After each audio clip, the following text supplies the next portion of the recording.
Assalamualaikum warahmatullahi wabarakatuh. Jumpa lagi pada mata kuliah Hukum Adat dengan saya Iwan Senfuad. Kita sudah sampai pada materi teori resepsi, impro dan kontra. Ya, saya mengambil teori resepsi ini sebagai judul.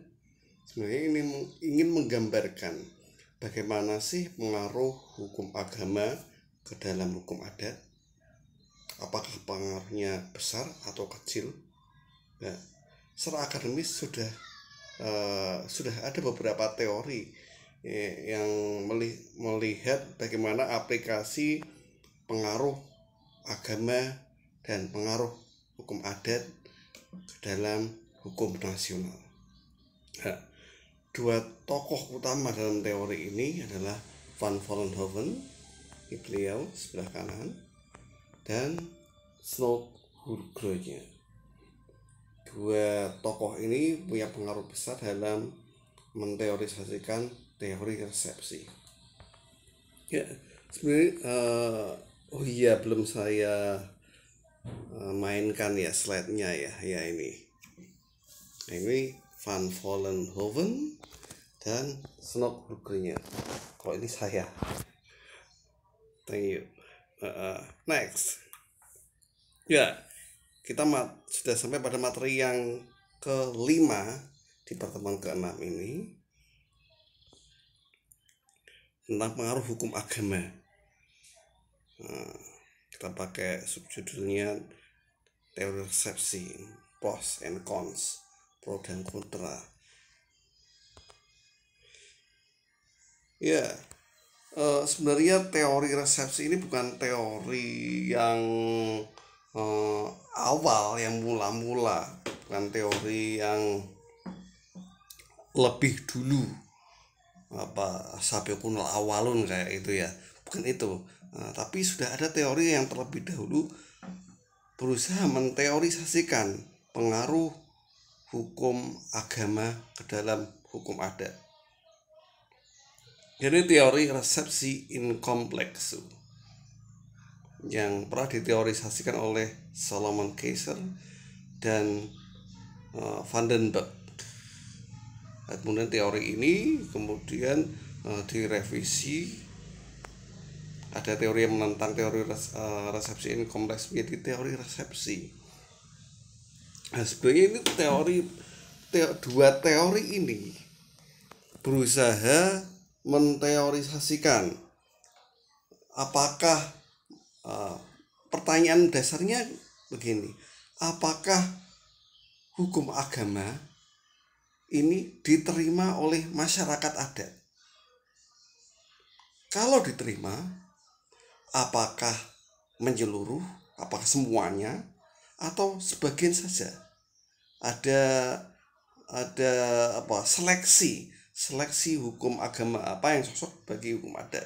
Nah, ini ada dua teori ini. Kalau teori resepsi incomplexu ingin melihat bahwa masyarakat adat menerima hukum agama secara keseluruhan sebagai bagian dari hukum adat mereka. Nah, teori ini kemudian ditolak oleh tadi Van Vollenhoven dan Snodgrass karena melihat bukti-bukti yang ada pada masyarakat adat di Minang, terutama di situ masyarakat adat Minang memeluk agama Islam sebagai agama adat mereka. Namun di sisi lain, meskipun memeluk agama Islam, tetapi terkait dengan hukum perkawinan dan hukum pewarisan dan juga hukum kenasaban, genealogi mereka tidak mengikuti tradisi yang terdapat dalam hukum Islam, di mana hukum Islam yang berasal dari Arab menganut pola kekerabatan patrilineal, nasabihnya pakai patrilineal, Sedangkan masyarakat adat Minang lebih menganut ke matrilineal. Itu dari sisi nasabiahnya, genealoginya. Di sisi pewarisannya pun juga mengikuti, di mana di masyarakat Minang ini seluruh harta warisan jatuh ke tangan pihak wanita. Wanita itu ya ibu, istri, anak perempuan, dan seterusnya, dari jalur garis perempuan. Nah, ini bukti bahwa meskipun memeluk agama Islam, masyarakat Minang menyeleksi hukum apa yang cocok bagi masyarakat adat. Nah, yang tidak cocok seperti masalah pewarisan, masalah nasabiahnya, ini ditolak oleh masyarakat adat atau tidak dipakai. Nanti secara sejarah timbul perlawanan. Ini sebenarnya perlawanan adat ya. Pernah Anda semua juga pernah mendengar adanya Imam Bonjol, seorang ulama yang pernah belajar di Arab, kemudian pulang ke kampung halamannya, ia melakukan pemberontakan adat karena adat masyarakat Minang itu dianggap oleh beliau tidak sesuai dengan hukum agama Islam. Akhirnya terjadilah perang yang mungkin pernah Anda mendengarnya, yakni perang Padri antara Imam Bonjol dan masyarakat adat Minang sendiri yang dibantu oleh kolonial Belanda, tentara kolonial Belanda.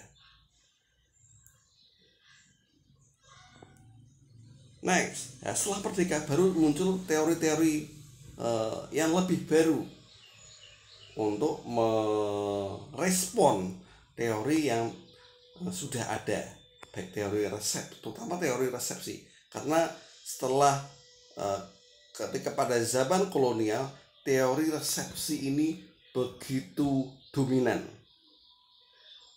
Nah, begitu dominannya sehingga hukum Islam ini ditolak sebagai bagian dari hukum negara.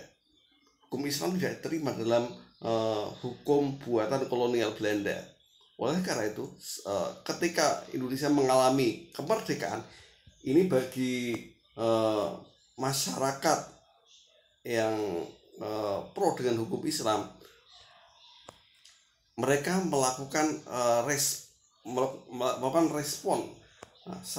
Masyarakat dunia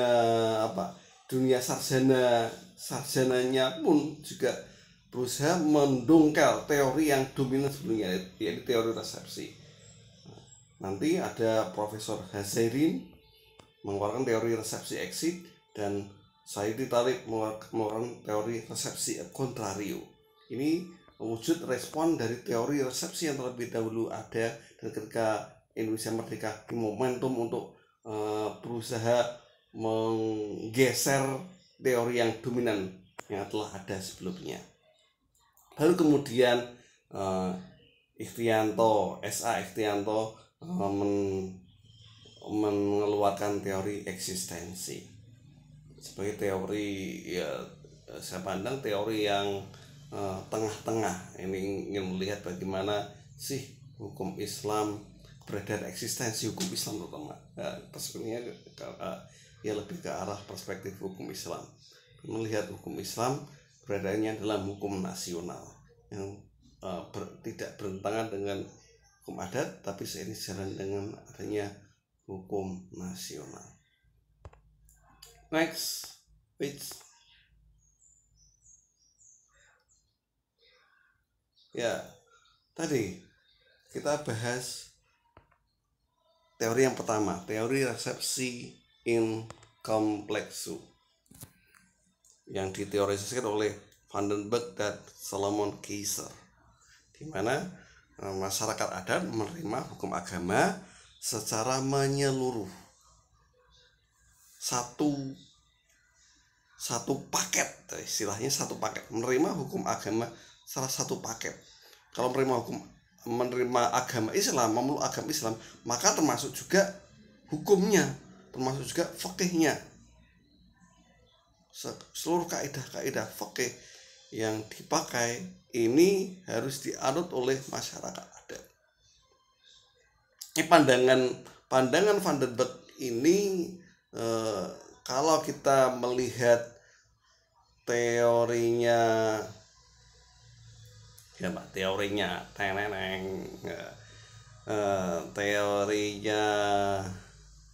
siapa itu yang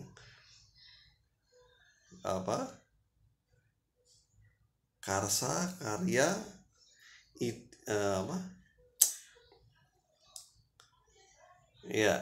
bahwa hukum adat ini terbagi menjadi hukum adat ini terbagi menjadi 3 sub budaya.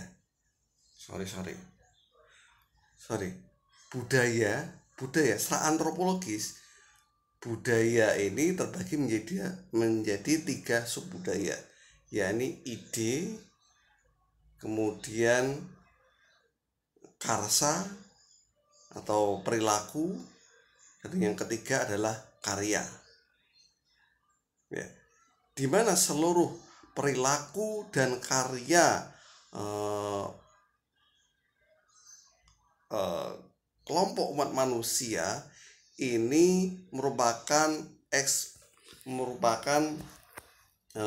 ekspresi dari ideologi atau nilai-nilai kepercayaan yang dipeluknya. Bahwa seluruh perilaku manusia dan juga karya yang ia buat, hasil yang ia perbuat, ini merupakan wujud ekspresi dari nilai-nilai atau kepercayaan yang ia peluk. Nah, ini terwujud dalam misalnya kenapa orang Islam sholat? Karena ia mempunyai kepercayaan bahwa sholat ini merupakan sarana media untuk berkomunikasi dengan Tuhannya, sarana untuk melakukan penyembahan dengan Tuhannya. Nah, ini suatu bentuk. Kenapa ditulis mushaf Al-Quran? Nah, karena Al-Quran ini, mushaf ini media untuk mensosialisasikan ayat-ayat kitabullah, kitabnya agama Islam, untuk lebih memudahkan dibaca oleh umatnya. Nah, itu bagian dari budaya. Nah, budaya maupun perilaku ini bersumber pada keyakinan, dan yang termasuk keyakinan, kepercayaan ini adalah agama. Maka seluruh perilaku maupun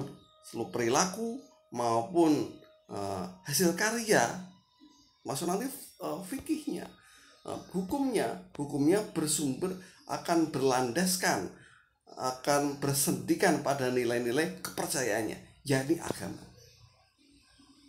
Maka tidak heran apabila karena memang secara antropologis keberadaan budaya masyarakat, termasuk masyarakat adat, ini bersumber pada agama dan kepercayaannya. Oleh karena itu logis kalau Van den Berg maupun Solomon Keiser menteorisasikan bahwa penerimaan hukum agama ke dalam hukum adat ini penerimaannya secara menyeluruh, sak gelondong, sak paket, sebagai konsekuensi dari penerimaan ideologi ataupun kepercayaan. Ya, teori ini mendapat tentangan dari sarjana kemudian, yakni Stock, Hudronje, Terhan, dan Van Vollenhoven, di mana ternyata menurut mereka, karena sudah saya sering katakan tadi bahwa masyarakat adat melakukan proses seleksi terhadap hukum agama. Oleh karena itu, maka penerimaan hukum agama ke dalam hukum adat tidak berlangsung secara menyeluruh. gangguan ya wis.